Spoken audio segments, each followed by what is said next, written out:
아멘. 간밤에 잘 주무셨습니까? 오늘 하루도 하나님 주신 평강으로 살아가시기를 주님의 이름으로 축복합니다. 오늘은 멈출 수 없는 사랑이 있습니다 라는 제목으로 하나님 말씀을 나눕니다.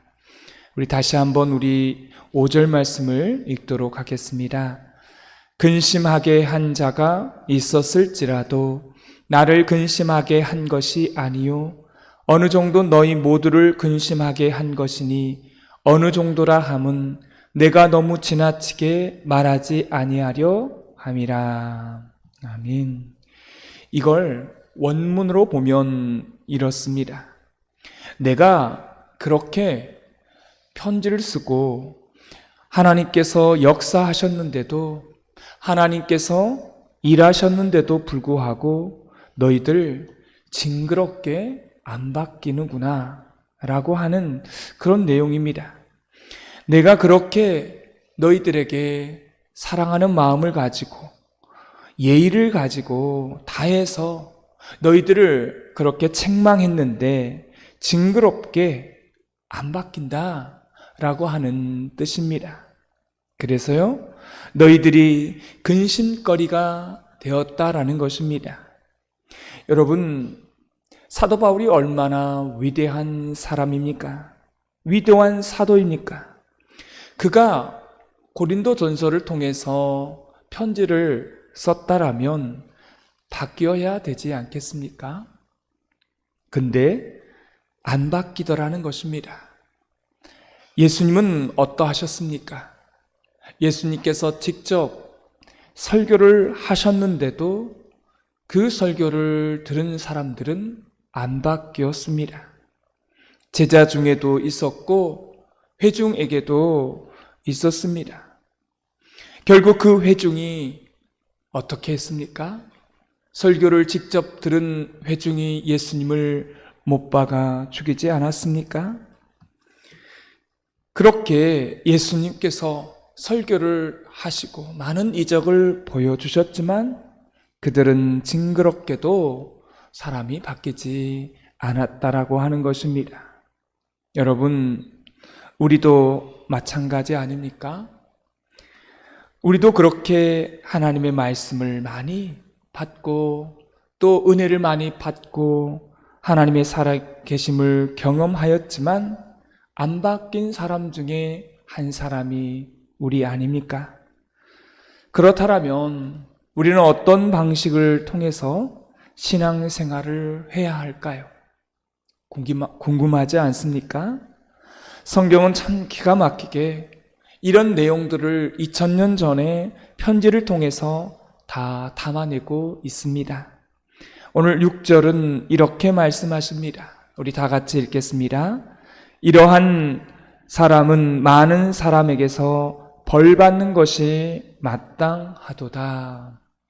여러분, 이 말씀을 보면 언뜻 보면 내쫓아라, 징계해라, 징벌하고 치리해라 이런 내용 같지만 그렇지가 않습니다. 여러분, 교회가 교회 되려면 3가지 표지가 있어야 됩니다. 여러분, 책이라고 한 게 표지가 있잖아요. 표지를 보고 그 책이 무슨 내용의 책인지를 알게 됩니다. 국어책의 표지는 국어라고 써 있고 수학책의 표지는 수학이라고 쓰여져 있습니다. 이게 표지입니다. 교회도 마찬가지예요. 교회가 되려면 3가지, 3대 표지가 있어야 합니다.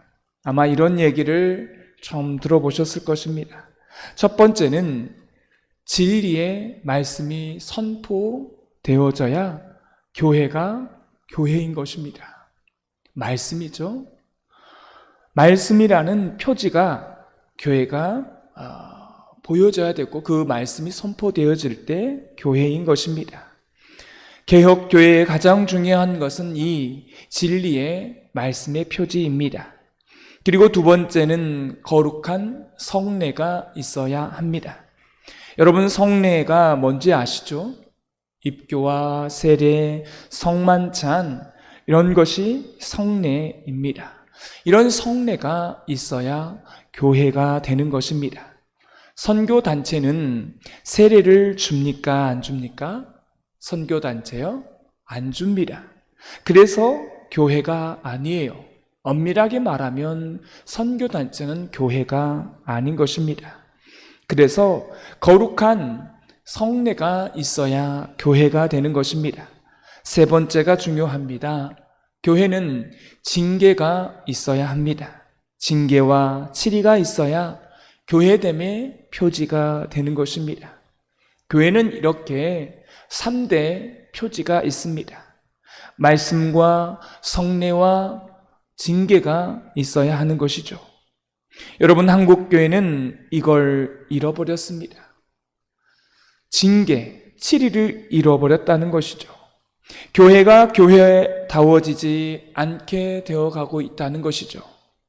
치리라고 하는 것은 교회 안에 문제를 일으키는 사람은 반드시 교회의 징계를 받아야 합니다. 치리를 받아야 합니다.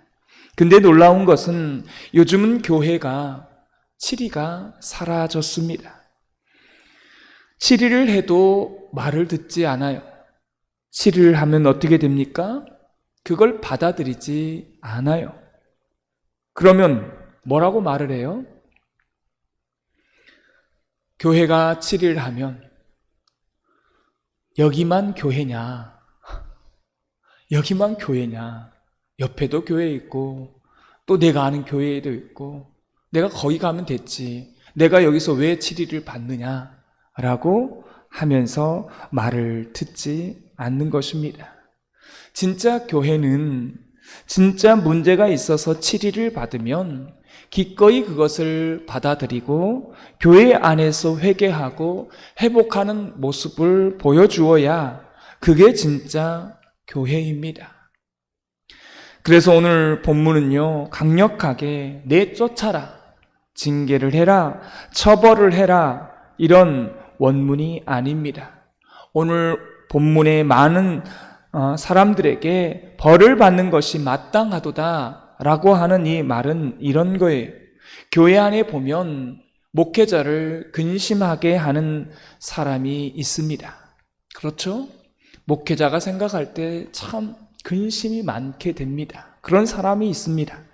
그런데 이런 사람이 있으면 목회자보다 먼저 누가 이걸 알아보냐면 교인들이 먼저 알아본다는 것입니다.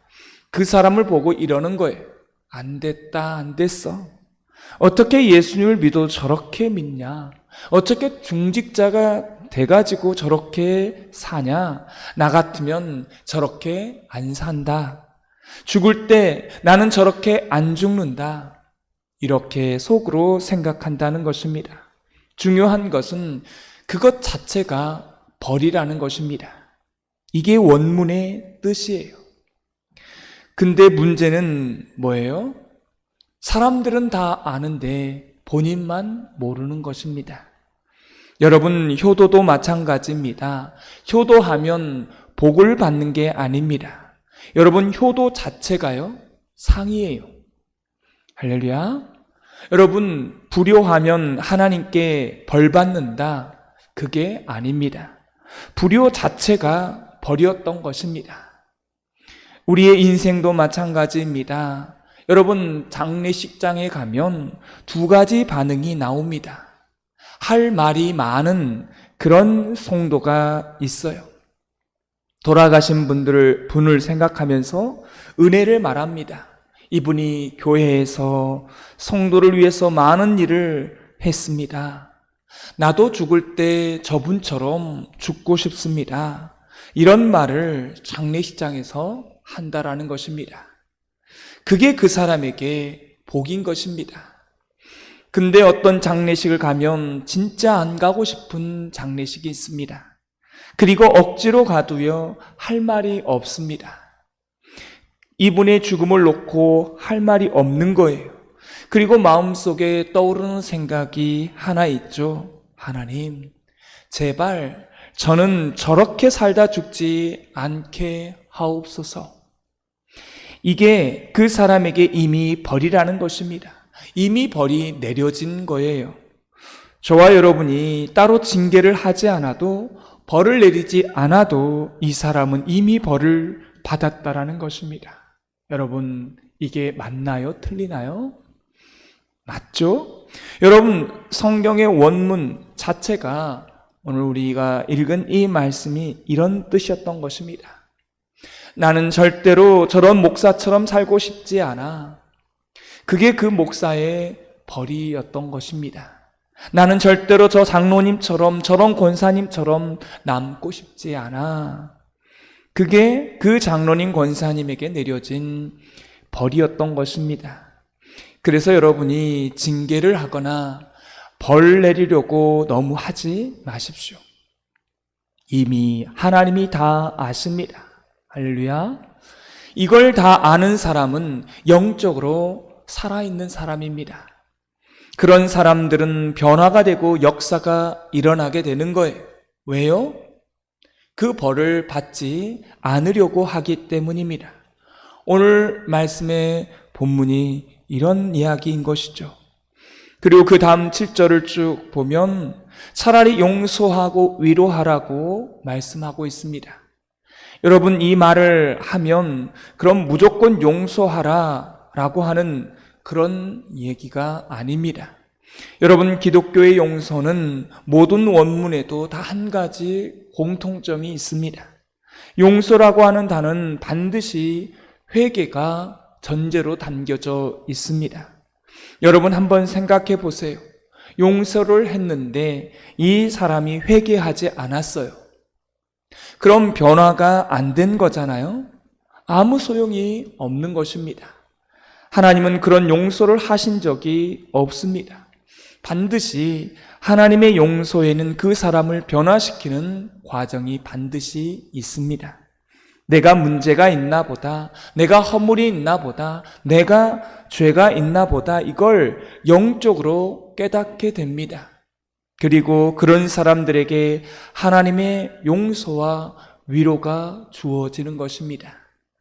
여러분, 교회는 성도가 알고 지은 죄, 모르고 지은 죄, 지은 죄가 있다라고 본인이 직접 잘못했습니다라고 고백하면 교회는 반드시 용서를 해야 합니다. 왜요? 여기가 교회이니까. 자기가 잘못했다고 하면 용서해야 합니다. 예수님도 저와 여러분에게 그렇게 하셨습니다. 여러분의 가족도 마찬가지입니다. 잘못했습니다. 나의 허물입니다. 라고 말하면 무조건 용서해야 합니다. 왜요? 예수님께서 우리에게 그렇게 하셨기 때문에 그렇습니다. 그러나 내가 용서함을 받지 못한 사람은 내가 잘못했는데 잘못한 것에 대해서 나의 죄가 없다, 나는 잘못한 게 없다 라고 말하면 그것은 어떻게 됩니까? 그건 용서가 되지 않는 것입니다. 여러분이 아무리 용서해 주려고 해도 그것은 바로 용서가 아닌 것입니다. 거기 안에는 위로가 없는 거예요. 그래서 우리 안에 이런 기도가 있어야 됩니다. 교회됨이 되려면 다 우리는 죄인이기 때문에 허물이 있습니다. 그런 하나님께서도 이건 저의 잘못입니다. 저의 허물입니다. 이게 영적으로 살아있는 사람의 능력이라고 하는 것입니다. 그러면 교회 공동체가 그 사람을 어떻게 하냐면 용서하는 것입니다. 여러분, 이것이 바로 교회됨이며 또한 멈출 수 없는 사랑이었던 것입니다. 오늘 본문 말씀 가운데 계속해서 용서하고 위로하라, 그리고 그 다음에 8절에 보니까 그들을 사랑하라라고 나와 있습니다. 그러면 이 사랑이라고 하는 말의 원뜻은 이렇습니다. 여러분, 사랑한다는 말이 본래 히브리적으로 이 당시에 유대적으로 쓰여지는 어떤 의미인지 여러분 아십니까? 사랑하라고 하는 이 말, 유대적으로 쓰여진 이 말은요, 기다려주라고 하는 뜻입니다. 항상 기다려주는 것입니다. 이게 바로 멈출 수 없는 사랑의 표지인 것입니다. 그럼 여기서 무작정 기다리는 것일까요? 어떤 사람이 범죄를 했어요. 죄를 지었어요. 회개하기를 바라고 회복되기를 바라죠. 그리고 교회 안에, 공동체 안에서 용서가 있기를 원하는 마음들이 있습니다. 그러면서 기다려주고 있는데요. 놀라운 사실은 저는 그 사람을 단 한 번도 믿은 적이 없다라는 것입니다. 죄를 범하고 잘못했어요. 그리고 그 죄에 대해서 용서를 하려고 그 사람이 죄를 하려는 것을 기다리고 있는 겁니다. 그런데 저는 그 사람을 믿지 않습니다. 이게 중요해요. 저는 사실 여러분을 믿지 않습니다. 성경도 그렇게 말하고 있어요. 뭐라고요? 믿지 않는다. 우리를 믿지 않는다는 것입니다. 여러분, 성경은 여러분이 구원받은 백성이라면 하나님이 반드시 변화시킬 거라는 것을 믿는 것입니다. 하나님이 믿는 거예요. 우리 사람은 믿음의 대상이 아니잖아요. 하나님이 선택하시고 구원하신 백성을 하나님이 그냥 내버려 두시지 않는다는 것입니다. 반드시 하나님은 선택한 사람은 바꿔 놓습니다. 반드시 변화시켜 놓아요. 만약 이런 용서와 이런 변화됨의 표식이 없다면 그 사람은 버림받은 사람입니다. 이건 완전히 버림받은 자이죠. 사랑하는 성도 여러분, 그래서 저는 이런 하나님을 믿습니다. 여러분, 어떻게 믿냐면 어느 성도를 하나님께서 지명하고 선택하시고 예정하셨다라면 어때요? 하나님이 그 사람을 예정하셨어요. 우리는 그 사람을 못 바꾸지만 하나님께서 징계를 하시면서 그 사람을, 선택하신 사람을 바꾸실 수 있다는 것입니다. 그러나 우리가 아무리 징계를 한다고 해서 그 사람이 바뀌는 게 아니라는 거예요. 참 놀라운 것은요, 교회가 징계를 한다고 그 사람이 바뀌는 게 아니라는 것입니다. 그러나 하나님이 징계하시면요, 그 사람은요, 바뀌게 되어 있습니다. 그래서 우리는 어떻게 해야 됩니까? 내가 징계를 하는 게 아니라 우리는 기다려 줘야 하는 것입니다. 하나님의 손길과 하나님의 그 다스림을 기다리는 것입니다. 그 사람이 하나님이 구원하시기로 예정하셨다면 반드시 바꾸신다라고 하는 그 믿음이 있기 때문에 우리는 기다리는 것입니다. 저는 그 하나님을 믿습니다. 그래서 기다릴 수 있는 것이죠. 여러분, 어떻습니까? 기다릴 수 있으십니까? 여러분, 그래서 사람을 믿으면 안 됩니다.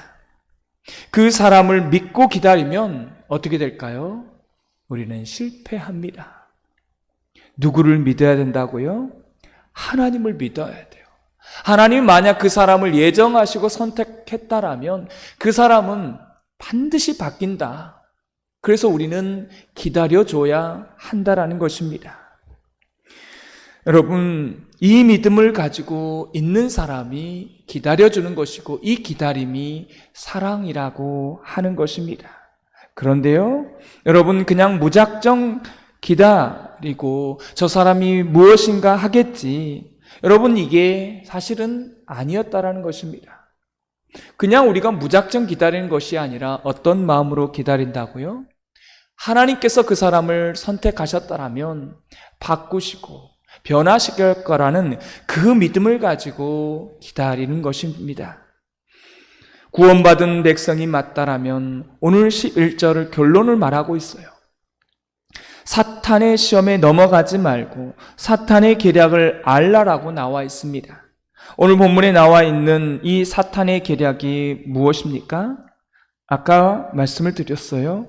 우리가 무엇인가를 자꾸만 징계를 해서 징계를 하려고 하는 경우가 있습니다. 벌을 주려고 하는 경우가 있어요. 물론 교회는 징계가 살아 있어야 됩니다. 왜요? 이게 바로 교회됨의 표지이기 때문에 그렇습니다. 징계와 치리가 없다면 교회는 교회됨의 표지를 포기하는 것이죠.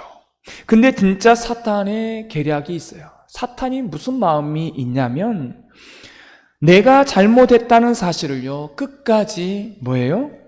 거부하게 만들어 놓는다고 하는 사실입니다. 이게 첫 번째 사탄의 계략입니다. 목사도 사람이라 실수할 수 있어요. 실수하면 그 목사는 자신의 그 실수를 토해내야 합니다. 그때마다 인정해야 되는데 사탄이 뭘 못하게 해요? 이걸 못하게 한다는 것입니다. 두 번째가 더 중요합니다. 결국 잘못했다라고 말하면 용서를 통하여서 모든 교인들이 십자가까지 져야 되는 것입니다. 우리가 용서한 것은 우리가 자격이 있어서 용서한 것이 아닙니다. 예수님의 십자가가 용서해 낸 것입니다. 그래서 결론이요, 십자가인 거예요. 예수님으로 우리는 끝맺어야 그 교회가 사탄의 계략에서 벗어난다고 하는 것입니다. 근데 교회됨을 잃어버린 교회의 특징이 있습니다. 이게 무슨 얘기냐면 사탄의 계략에 완전히 넘어간 교회는요 항상 잘못이 있어도 뭐예요? 잘못이 없다. 이게 사탄의 계략에 넘어간 것입니다. 여러분의 가정도 마찬가지입니다. 서로 옳다. 여러분 옳긴 뭐가 옳습니까? 다 그 안에 죄인들이 범벅이 되어서 그 안에 진흙탕 싸움을 하는 것이죠. 그래서 우리 안에 잘못이 있다. 이것을 인정하는 것이요 사탄의 계략에서 벗어나는 것입니다. 그리고 그걸 인정하는 사람은요 무엇 때문에 인정한 거예요? 십자가 때문에 그들을 용서하고 그들을 위로하고 사랑하는 것입니다. 그리고 더 중요한 게 있습니다. 이미 벌을 받았다는 사실을 여러분 잊지 마십시오. 우리가 말하지 않을 뿐입니다. 그리고 본인만 모를 뿐이에요. 나는 저렇게 살지 말아야지. 내가 집사가 되면 저런 집사가 되지 말아야지. 이런 생각을 주변 사람들에게 들었다라면 이미 지독한 벌을 받고 있는 것입니다. 저는 이게 지독한 벌이라는 사실을 아는 성도가, 그런 교회가 됐으면 좋겠습니다. 그런 성도, 그런 교회가 되기를 주님의 이름으로 축원합니다.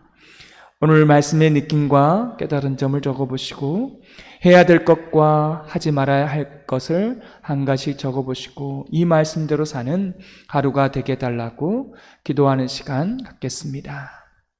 하나님 아버지, 오늘 말씀을 통하여 멈출 수 없는 주님의 사랑을 기억합니다. 사람은 믿어서는 안 된다라고, 그러나 그 사람을 선택하신 하나님이 계시다면 그 하나님은 반드시 그 사람을 변화시킬 거라는 사실을 저희들이 믿습니다.